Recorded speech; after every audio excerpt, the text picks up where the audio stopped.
Assalamualaikum warahmatullahi wabarakatuh. Di sini saya akan menyampaikan mengenai skill atau keterampilan yang dibutuhkan oleh konselor dalam proses konseling. Yang pertama yaitu invitation skill. Ini merupakan langkah awal atau proses pertama dalam menjalin hubungan dengan seorang konseli. Dalam hal ini dibutuhkan beberapa keterampilan. Yang pertama yaitu seperti upstanding atau sikap menghampiri, seperti Anda berjabat tangan dengan konseli agar bertujuan kita tahu bahwa kesiapan konseli itu sejauh mana. Nah, yang kedua yaitu mendengarkan dengan aktif dengan cara penyamaan bahasa klien. Selanjutnya yang ketiga yaitu merespon bahasa klien. Nah, untuk skill selanjutnya yaitu paraphrasing skill atau memparafrase, yaitu menyampaikan kembali cerita klien dengan bahasa kita atau dengan bahasa seorang konselor sendiri tanpa mengubah makna atau isi cerita si klien gitu. Lalu untuk yang ketiga yaitu reflection to feeling, yaitu kita menyampaikan kembali perasaan klien, lalu kita juga bisa menguatkan perasaan klien kita. Selanjutnya, kita itu tidak boleh menghakimi. Jadi harus menghargai setiap perasaan yang diungkapkan kepada klien. Untuk skill selanjutnya yaitu reflection to meaning. Nah, ini hampir sama dengan yang tadi yaitu reflection to feeling. Tapi reflection to meaning ini kita itu harus lebih mengenali di balik perasaan klien itu seperti apa. Jadi terus reflection to meaning ini itu lebih dalam. Banyak makna-makna yang tersirat yang harus diungkapkan oleh kita dari cerita si klien tersebut. Nah, selanjutnya itu summarizing. Summarizing yaitu menyimpulkan dari seluruh cerita si klien. Bisa juga digunakan parafrase ataupun juga dapat menambahkan reflection to meaning tadi di dalam summarizing ini. Selanjutnya yaitu goal setting, yaitu merupakan menetapkan tujuan konseli, di mana ini didapatkan dari analisis cerita si klien. Nah, selanjutnya yaitu menerapkan teknik. Menerapkan teknik ini teknik yang telah kita pelajari gitu. Contohnya di video saya yang sesi 1, saya menggunakan teknik SPBT. Selanjutnya ada konfrontasi. Ini merupakan teknik mengomentari atau mengkonfrontasikan dari ketidaksesuaian klien kita. Contohnya, misalkan ketidaksesuaiannya itu antara ekspektasi dengan yang dia ucapkan. Ekspresi yang dia keluarkan berbeda dengan apa yang dia ucapkan. Lalu selanjutnya di sesi kedua yaitu evaluasi dan terminasi. Evaluasi dan terminasi ini merupakan keterampilan terakhir yang dibutuhkan dalam proses layanan konseling. Dalam evaluasi ini kita mengevaluasi setiap yang kita lakukan apakah ada perubahan atau tidak pada klien kita, atau seperti itulah ya. Lalu di evaluasi ini juga kita tuh bisa menyimpulkan apakah proses konseling ini bisa diakhiri atau masih perlu dilanjutkan. Untuk terminasi yaitu adalah keterampilan konselor untuk mengakhiri proses layanan konseling yang dimana diberikan apabila memang sudah cukup untuk diakhiri seperti itu. Nah, hanya itu yang dapat saya sampaikan. Selanjutnya, silahkan menyimak video sesi konseling saya yang pertama. Lalu untuk sesi yang kedua, saya membuat video terpisah. Sekian dan terima kasih. Assalamualaikum. Waalaikumsalam. Bagaimana teh kabarnya? Alhamdulillah baik teh. Alhamdulillah. Nah, untuk saat ini saya berterima kasih ya teh sudah menyempatkan hadir gitu di sini. Nah, teteh boleh pilih mau duduk di mana? Di sini kan ada 3 tempat ya teh. Nah, teteh mau di mana yang memang nyaman gitu bagi teteh? Di sana boleh teh? Baik, boleh teh. Silakan. Nah, untuk saya enaknya saya di mana ya teh untuk kita tuh berbincang dengan lancar gitu. Di sini aja teh. Baik, izin duduk ya teh. Nah, sebelumnya ini posisi duduk saya sudah cukup enak atau Sudah ya? ya, sudah. Baik, kalau memang sudah, saya izin merekam ya teh, izin merekam dan juga mencatat gitu, mencatat apa yang permasalahan-permasalahan apa saja yang sedang kita hadapi kali ini. Nah, teteh sebelumnya pernah mengikuti sesi konseling atau Belum. belum? Atau mungkin sudah tahu itu konseling itu apa gitu? Belum tahu teh. Kalau memang belum tahu, saya akan jelaskan sedikit ya. Jadi konseling itu adalah sebuah proses ya teh, dimana saya memang menjadi konselor, teteh yang menjadi konseli ataupun klien. Kita berkolaborasi untuk mencari solusi dari setiap masalah yang teteh hadapi kali ini.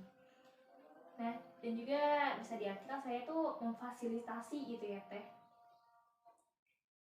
Nah, untuk selanjutnya, apakah teteh kesibukan gitu? Apa ya kesibukan teteh itu sekarang tuh apa sih? Kalau sekarang paling kuliah teh, ngerjain tugas gitu. Ya, lagi sibuk-sibuknya ya teh, Iya. tugas kuliah. Teteh kuliah di mana? Di Unigal. Oh, dekat berarti ya? Iya. Tapi walaupun teteh sedang sibuk gitu ya, dan juga ini ada masalah, teteh tetap bersemangat gitu ya, tetap ceria gitu.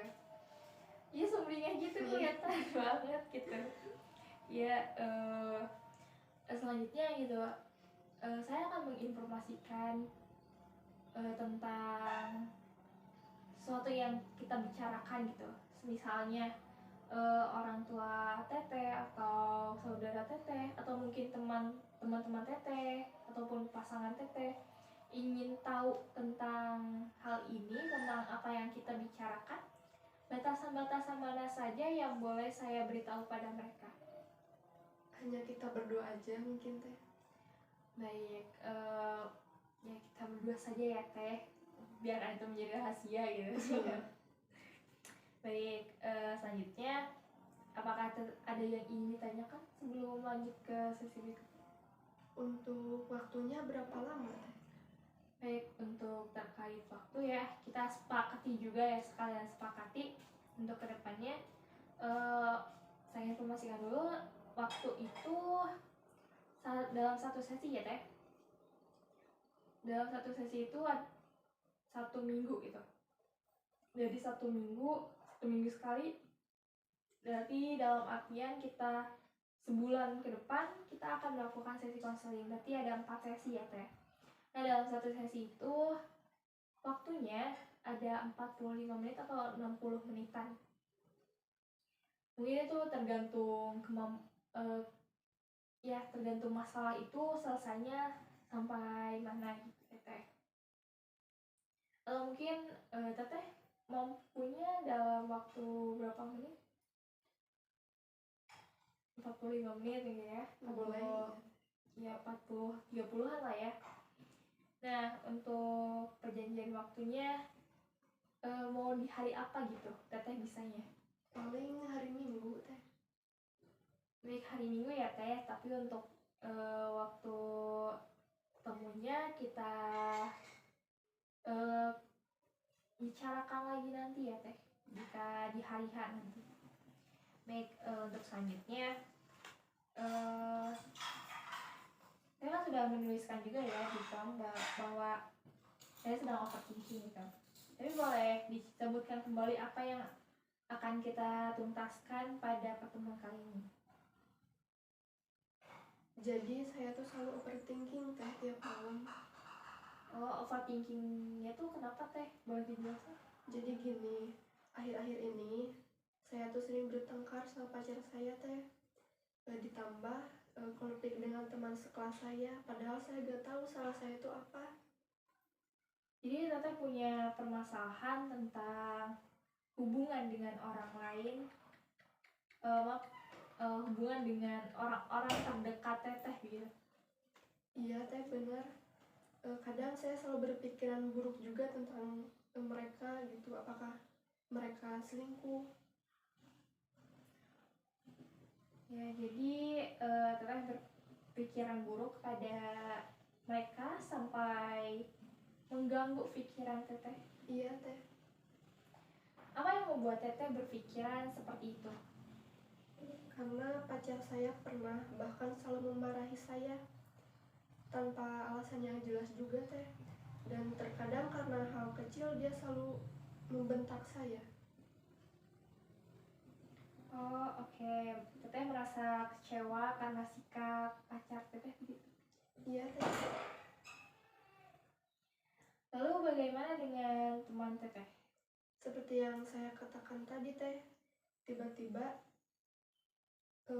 teman saya itu menghindari saya. Saat masuk kelas pun kita duduk berjauh-jauhan, membuat saya bingung jadi salah saya itu apa.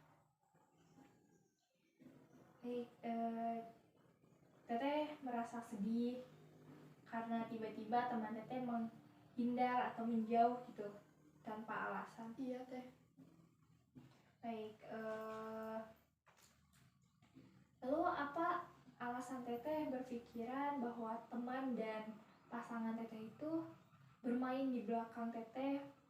Boleh dijelaskan seperti apa?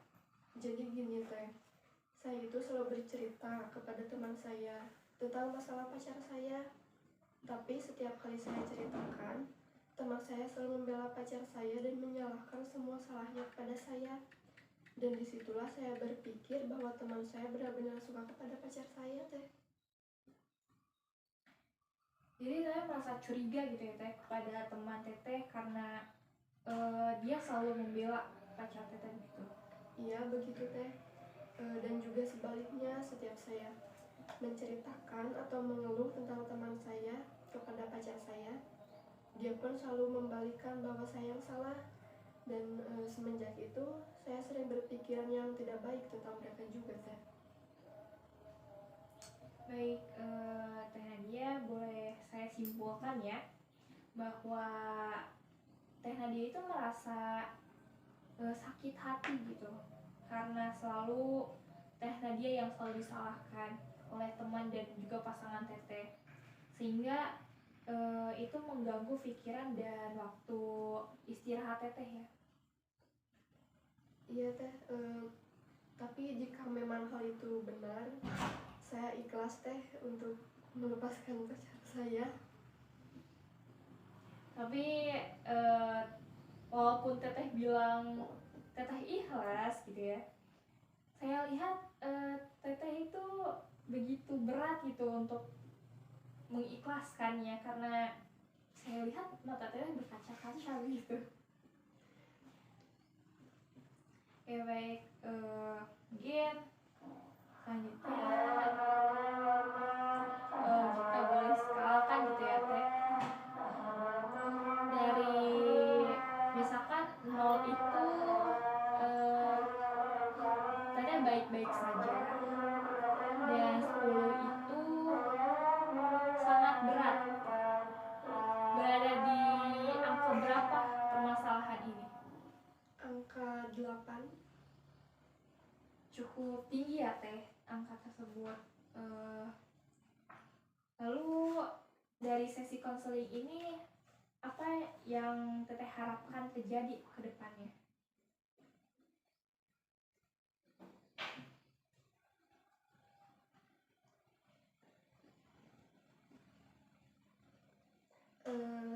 Saya ingin semua orang terbuka gitu pada saya.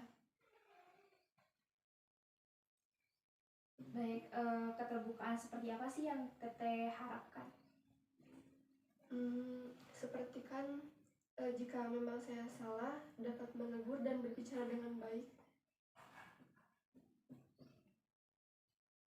Baik, apakah ada lagi atau mungkin apa sih perubahan dalam diri Teteh sendiri itu seperti apa? Dan saya pribadi mampu untuk mengungkapkan apa yang saya rasakan pada mereka tanpa menyembunyikan apapun. Oh begitu. Lalu apakah ada lagi? Saya pikir itu saja, Teh. Baik, jadi kamu ingin adanya keterbukaan orang lain terhadap kamu dan juga sebaliknya ya? Iya, Teh. Dan sehingga tidak ada lagi kesalahpahaman di antara kalian gitu dan hubungan. Iya, Teh. Baik, selanjutnya saya ingin meminta Teteh. Mungkin ini pertanyaan yang cukup aneh ya Teh. Tapi boleh Teteh memejamkan mata? Baik, refleksikan ya, relax gitu ya, relax aja, relaxkan tubuh Teteh. Coba tarik nafas, lalu hembuskan. Coba tenangkan diri dan saya minta Teteh bayangkan jika sehabis pulang dari sesi konseling ini, Teteh kemudian tertidur. Dan saat Teteh tertidur, terjadilah sebuah keajaiban di saat tidur itu. Masalah yang Teteh perbincangkan saat ini, yang Teteh bawa ke sini, hilang karena sebuah keajaiban. Dan Teteh tidak tahu apa yang terjadi. Dan saat bangun di pagi hari, apa yang Teteh rasakan? Perbedaan apa yang Teteh rasakan gitu saat bangun? Mungkin merasa lega, segar gitu, tenang.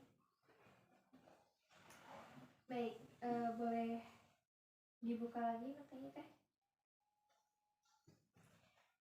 Sudah agak Mendingan, Teh. baik, setelah membayangkan tadi ya Teh, apakah ada penurunan skala gitu dari yang tadinya 8 mungkin berapa? Mungkin jadi 6, Teh. Baik, cukup luar biasa ya Teh itu. Dari tadinya 8 sampai 6 itu perubahan yang cukup besar gitu bagi saya. Tapi kenapa gitu? Teteh sebelumnya ya tadi, kenapa alasan Teteh mengapa tadi mencoba untuk memilih 8? Mungkin karena saya rasa angka 8 ini sangat menggambarkan kondisi saya saat ini, dimana saya tuh lagi bingung sama masalah ini, Teh. Baik, lalu kenapa bisa menjadi 6? Perubahan apa sih yang ada? Karena saya rasa setelah membayangkan tadi, saya pikir masalah ini tidak terlalu berat. Mungkin karena saya terlalu memikirkannya berlebihan, Teh. Baik, karena Teteh sudah apakah Teteh sudah yakin dulu sebelumnya? Apakah masalah ini sudah cukup selesai gitu di hati Teteh atau? Sudah, Teh. Baik, karena Teteh sudah yakin bahwa Teteh bisa bisa melupakan hal ini dan juga merasa lebih baik dari sebelumnya. Mungkin sampai di sini dulu ya Teh sesi konseling kali ini, dan terima kasih gitu Teteh sudah menyempatkan hadir dalam sesi konseling kali ini. Baik, kalau begitu kita bisa bertemu lagi di sesi konseling berikutnya. Dan terima kasih Teh. Ya, terima kasih juga, Teh. Ya.